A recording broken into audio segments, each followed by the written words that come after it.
Brown, and today I'm going to stimulate... Sorry. You have to put it on slideshow. Oh, stop. There we go. All right. Good morning. I'm Sarah Brown, and today I'm here to stimulate your minds and get you thinking about sex and why this intense activity should be part of your everyday life. I agree. We'll start off by discussing the health benefits of rolling in the hay. Sex is exercise, also known as sexercise, which is a great way to shut off those extra pounds. Did you know that 1 hour of vigorous, passionate intercourse burns 385 calories? Let's be realistic though. 1 hour is a long time for some people. But that's okay, because a half hour of intercourse and a half hour of foreplay burns 260 calories. I guess it's needless to say that sex increases your blood flow.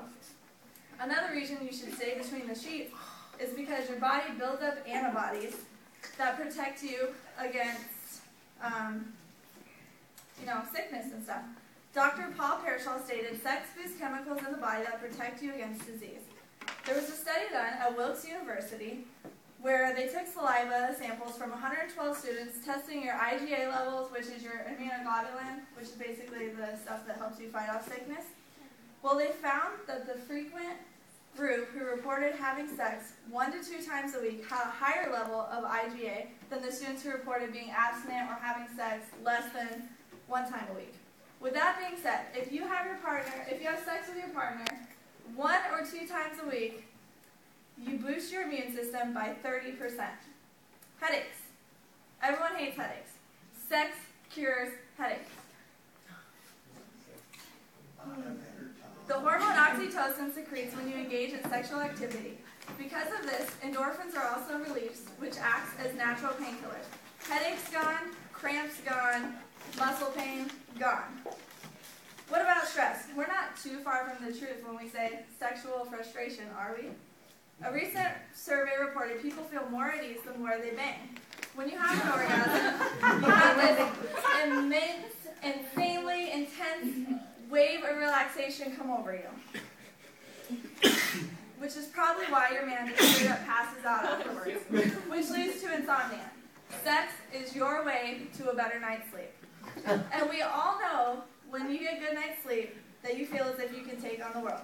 Ladies, if you care about your man, screw him. Literally. It'll help lower his risk of having a heart attack. According to HealthCentral.com, men who have sex 3 times a week cut the risk of having a heart attack in half. The British Journal of Urology International found that men who ejaculate 5 or more times weekly while in their 20s reduce the risk of getting prostate cancer by 1/3. Lastly, let's talk about how your man's baby batter helps with your pearly whites. Ingredients. Oh my God. Try and wrap your brain around the all-natural ingredients such as the minerals in semen, like zinc and calcium. They have been proven to prevent tooth decay.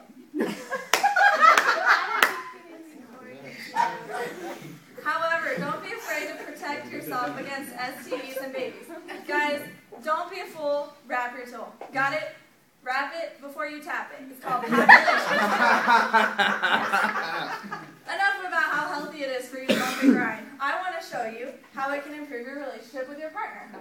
For women, sexual desire is stimulated by feeling close to someone instead of just being pure physical want. I think Dr. Gary Smalley said it best. The point is, women often feel unloved because their emotional needs aren't being met. And in the same way, men often feel ignored because their physical needs aren't being met. So what's the closest you can actually be to someone? My response to that is being physically inside them. A direct sexual well-being survey was done in 2010 on sexual satisfaction. Here are some statistics that came from that survey. 44% of people are fully sad with their sex lives, which is kind of sad when you think about it.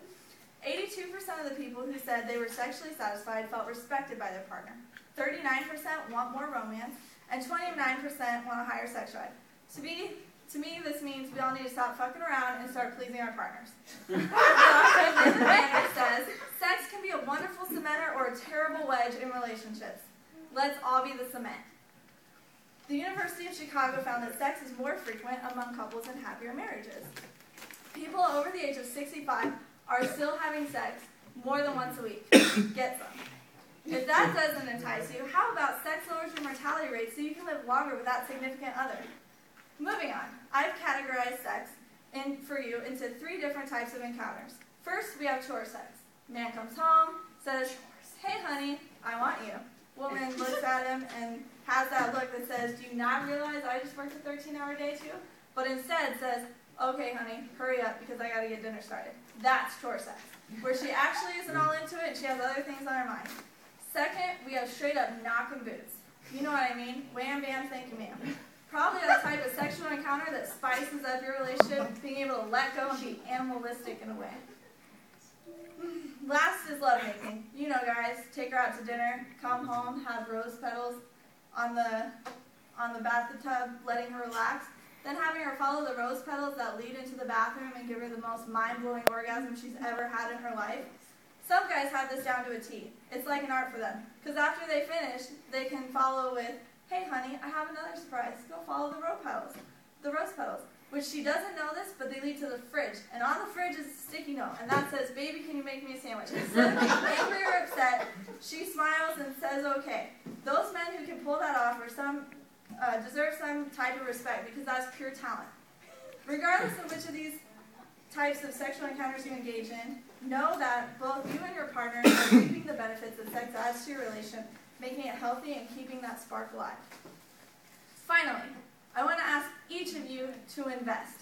Men, invest in quality time with your partner so she'll want to give it up. Listen to what she wants to do and do something spontaneous for her. Women, invest in lingerie. You want him to jump your bones? You have to act sexy, feel sexy, and try to curbside your self-esteem issues because they're not attractive. Don't let yourself go. If you were 160 pounds when you met and now you're 200 pounds, come on. Same goes for the men. One more thing, ladies. Put his needs before your own. See, what I mean is, when a man says, "Okay, that's it, you're cut off," the girl's like, "All right, whatever." But when you tell him deal's off for a month, that's just wrong, okay? Let's be fair. I hope all of you realize the health benefits of getting laid and how doing the late night long division really adds up. That shagging is not only fun, but it's practical and free, so think about it. You know, bow chicka bow wow. When's your next time? Go home, pork your girl, mount your guy, rock the house, do the nasty, get busy, and enjoy the ride. To conclude, love is a universal language. Nothing gets lost in translation when bumping up.